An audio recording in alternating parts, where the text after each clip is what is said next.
pada hari ini, hari Senin tanggal 13 September tahun 2021, kami akan menanggapi terkait video yang sempat viral di media massa, dan langsung saja untuk jaksanya memberikan penjelasan terkait video viral tersebut.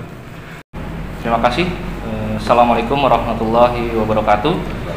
Selamat siang yang saya hormati Bapak Kasintel dan rekan-rekan dari media. Saya mengucapkan terima kasih atas kehadirannya. Hari ini rekan-rekan berkumpul di kantor kami untuk mendengarkan klarifikasi yang akan kami jelaskan terhadap penanganan perkara atas nama N inisial yang sedang kami tangani. Kami ada baiknya kami ceritakan penanganan. Jadi penanganan tahap penyidikan dan pra penuntutan. Penyidik pada saat itu memberikan SPDP tersangka atas nama N yang diduga melakukan pencabulan ataupun persetubuhan sebagaimana pasal yang disangkakan pihak penyidik. Setelah itu SPDP diberikan kepada kami, kemudian kejaksaan melalui Kepala Kejaksaan Negeri Indramayu menunjuk jaksa untuk melakukan penanganan terhadap perkara dimaksud, melakukan penelitian untuk kemudian apakah terhadap perkara dimaksud cukup atau tidaknya dan layak atau tidaknya perkara dimaksud dilimpahkan ke persidangan. Di dalam perkembangannya, saya ditunjuk sebagai jaksa yang menyelesaikan perkara dimaksud, yang terlebih dahulu kami melakukan penelitian terhadap berkas perkara atas nama tersangka N. Di dalam perkembangannya, kami selalu berkoordinasi dengan penyidik apa yang termuat di dalam berkas tersebut. Setelah kami teliti selaku jaksa yang ditunjuk, kemudian melakukan penelitian baik syarat formil maupun material. Terhadap syarat formil dan material, pada pokoknya kami sependapat dengan penyidik bahwa tersangka N diduga melakukan pencabulan ataupun persetubuhan. Setelah kami menganggap dari berkas perkara penyidik yang menandai perkara dimaksud, karena kami selaku jaksa peneliti menganggap perkara tersebut telah memenuhi syarat formil dan material, sehingga kami memberikan P21. Artinya, jaksa yang menangani perkara tersangka N layak untuk dilakukan persidangan dengan pasal sangkaan, yaitu pasal pencabulan maupun pasal persetubuhan. Kemudian setelah itu kami melakukan tahap 2 yang saat itu digelar di kantor Polres Indramayu, dan terhadap tersangka N saat itu juga didampingi oleh penasihat hukumnya. Setelah kami melakukan pemeriksaan terhadap tersangka dan barang bukti yang dilakukan tahap 2, kami anggap sudah mencukupi sesuai identitas maupun orang ataupun barang bukti yang dijadikan barang bukti di dalam perkara ini. Setelah kami menganggap tahap 2 selesai, kemudian kami melakukan pelimpahan terhadap perkara tersangka N dengan melakukan pelimpahan berkas perkara dan barang bukti kepada Pengadilan Negeri Indramayu. Kami limpahkan juga terhadap dakwaan yang kami serahkan kepada pengadilan tetap mengacu pada berkas perkara, yaitu pasal pencabulan maupun persetubuhan. Di dalam perkembangannya, kemudian Pengadilan Negeri Indramayu membentuk atau menunjuk hakim untuk meneliti maupun menyelesaikan terhadap perkara yang dimaksud, untuk kemudian menentukan hari sidang, yaitu sidang pertama dimulai pada hari Kamis 2 September 2021 pukul 10. Kemudian kami selaku penuntut umum, kami menyelenggarakan atau melaksanakan terhadap penetapan dimaksud sehingga saat itu menggelar sidang melalui Zoom karena saat ini masih di suasana pandemi. Kemudian terhadap hal dimaksud tentu sesuai dengan hukum acara pidana, hakim mempersilahkan terhadap penuntut umum untuk membacakan dakwaan yang didakwakan kepada terdakwa saat itu. Di dalam dakwaan kami jelas sebagaimana yang telah kami limpah ke Pengadilan Negeri Indramayu. Kami pasang 2 pasal.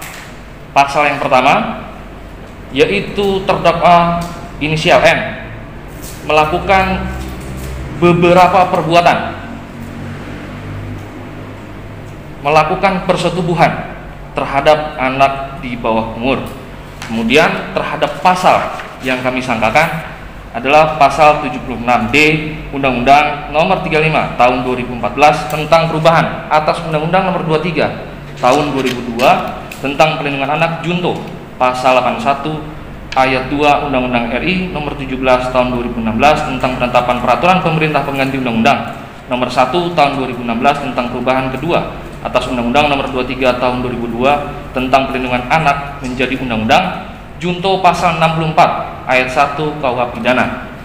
Atau kedua, terdakwa N melakukan beberapa perbuatan terhadap anak untuk dilakukan perbuatan cabul, sehingga terhadap dakwaan dimaksud kami mencantumkan pasal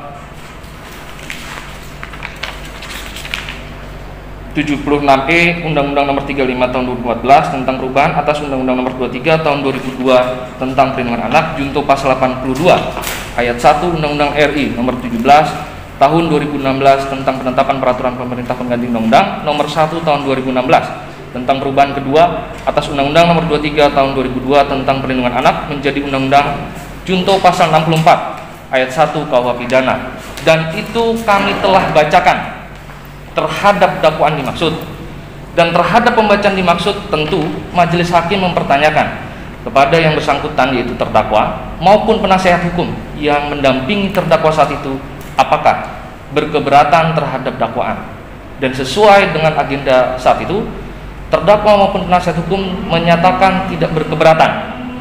Artinya terdakwa sudah mengerti terhadap apa isi dakwaan, yaitu 2 pasal. Pertama tentang pencabulan atau kedua tentang persetubuhan. Nah, karena saat itu tidak ada eksepsi atau tangkisan dari penasihat hukum, tentu majelis hakim sesuai dengan KUHP maka terhadap hukum acara pidana akan dilanjutkan dengan agenda pembuktian, yaitu dengan pemeriksaan anak korban maupun saksi-saksi yang ada di dalam berkas perkara. Setelah itu terlewati, kemudian pada hari Rabu tanggal 9 Rabu tanggal 8 September 2021, saat itu saya jaksa penuntut umum ditelepon oleh pengacara yang mengaku adalah pengacara dari korban.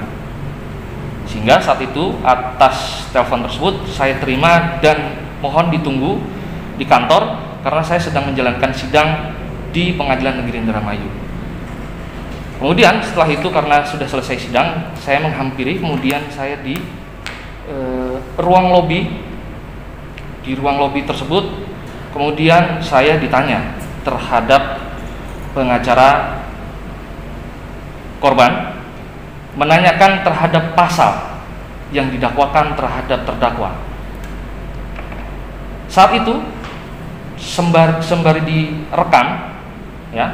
direkam, saya sudah jelaskan terhadap pengacara tersangka bahwa kami mendakwakan 2 dakwaan, yaitu dakwaan pencabulan, atau persetubuhan. Nah, di dalam hal tersebut kemudian terjadi pertanyaan-pertanyaan kepada pihak saya selaku penuntut umum. Nah, di dalam perkembangannya saya menjelaskan bahwa saat itu berpikiran bahwa pengacara korban seharusnya mempunyai motivasi yang sama, yaitu adalah pengacara korban. Artinya penuntut umum dalam hal ini yang mewakili kepentingan korban bisa bersama-sama untuk menyelesaikan perkara ini dengan baik, karena yang bersangkutan adalah pengacara dari korban. Karena hal demikian, kemudian saya menjelaskan pada saat itu bahwa penanganan perkara ini cukuplah rumit. Alangkah wajar ketika saya mengatakan demikian, karena berdasarkan fakta di dalam berkas perkara, memang saya katakan ada hanya satu korban yang mengalami kejadian tersebut dan tidak ada yang menyaksikan, dan itu sesuai dengan fakta di dalam berkas, karena tidak ada saksi mata yang melihat. Saya katakan bahwa ini ada kemungkinan. Artinya saya sebagai penuntut umum mengajak penasihat hukum untuk bersama-sama mengantisipasi bagaimana kemudian alat bukti yang seperti ini bisa kita sama-sama untuk membuktikan terhadap terdakwa telah melakukan sebagaimana dakwaan kami. Sehingga saya katakan saat itu bahwa ada kemungkinan di dalam dinamika persidangan yang nanti berlangsung ada bentuk tidak pengakuan. Pencabulan bisa saja diakui, persetubuhannya belum artinya tidak bisa diakui. Hal-hal kemungkinan seperti inilah yang saya ajak kemudian terdakwa untuk sama-sama bermotivasi membuktikan perkara ini dengan baik.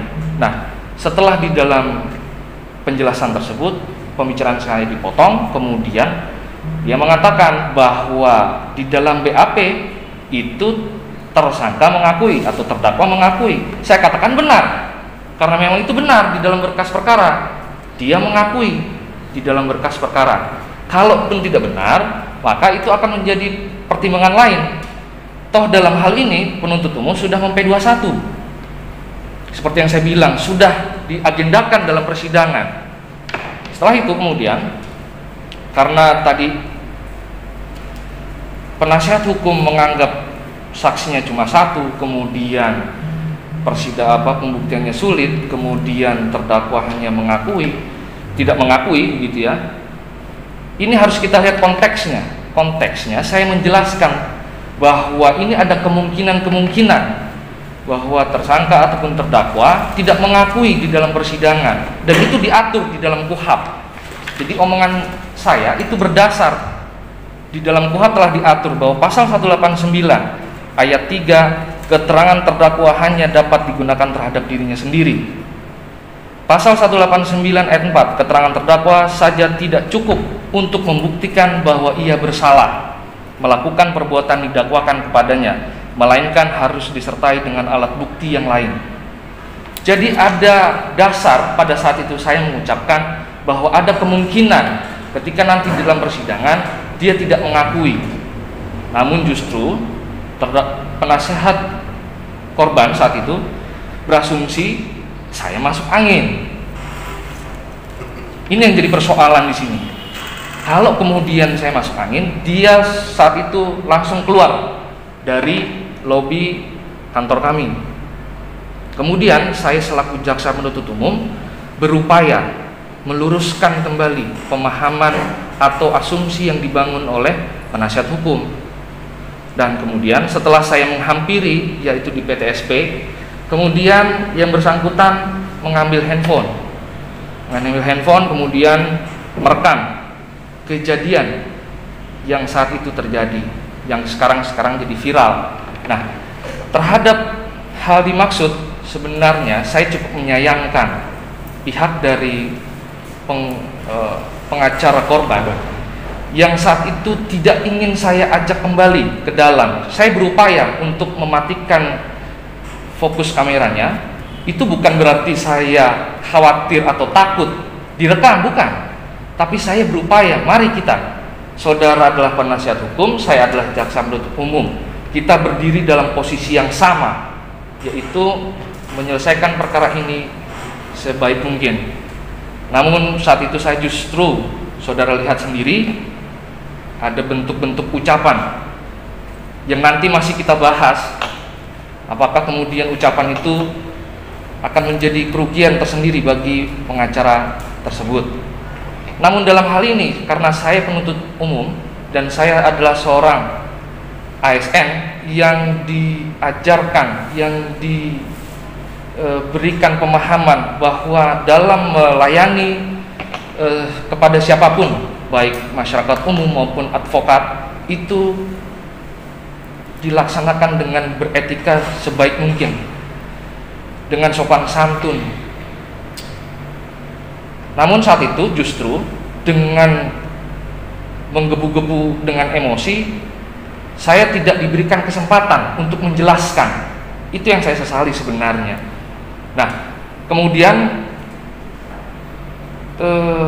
saya berupaya untuk menenangkan, memberikan dia waktu tenang untuk supaya kemudian saya ajak untuk berbicara atau diskusi kembali, karena prinsipnya kita sama-sama sang penegak hukum. Nah, namun pada saat itu karena dirinya berteriak-teriak penuh dengan emosional, ini memancing tentu orang yang berada di kantor kami. Nah, karena tidak ingin ini menjadi makin besar atau hal-hal yang tidak saya inginkan ini timbul, kemudian saya berupaya menjelaskan di situ, di video itu, bahwa abang dari tadi belum bisa memberikan waktu kepada saya untuk menjelaskan.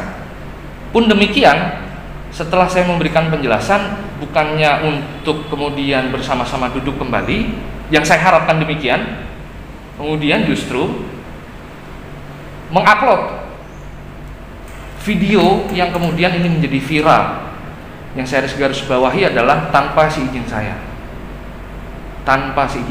tanpa pemberitahuan, tanpa adanya diskusi terlebih dahulu. Ini yang sebenarnya sangat disayangkan oleh kami selaku jaksa penuntut umum. Padahal ini bisa dibicarakan, bisa diselesaikan, namun sayang yang bersangkutan lebih memilih ini diupload, dan di dalam video tersebut ada nada-nada atau ada bahasa-bahasa atau ada frasa yang kemudian menyudutkan pihak kami atau baik secara personal maupun institusi. Ini sedang kita pelajari. Apakah di situ mengandung delik pidana terhadap apa yang telah diucapkan. Terhadap hal tersebut, saya selaku jaksa penuntut umum yang menangani perkara ini masih berfokus terhadap perkara yang saya tangani. Saya pastikan bahwa saya menangani perkara ini penuh dengan kesungguhan, baik dari tingkat penyidikan sampai dengan persidangan kemarin. Saya pastikan saya bekerja dengan optimal, saya dengan koridor yang ada. Kemudian ada berita-berita kemudian yang berkembang, saya membaca adalah salah satu media yang kemudian mengatakan bahwa ada pemalsuan penyidikan. Ini sebenarnya cukup disayangkan begitu. Seharusnya kita sebagai orang muslim diajarkan bagaimana bertemu terlebih dahulu untuk kemudian membicarakan bagian manakah penyidikan itu yang dipalsukan. Teman-teman, tadi saya sudah jelaskan dengan gamblang bahwa penyidikan, pasal yang disangkakan dan pasal yang didakwakan itu sama, tidak ada yang berubah. Pasal pencabulan dan pasal persetubuhan. Terhadap kemudian nanti yang terbukti, mari kita bersama-sama kita buktikan. Lantas kenapa kemudian terlalu reaktif, terlalu dini menyimpulkan dan asumsi-asumsi? Oke, baik. Mungkin itu rekan-rekan, terima kasih.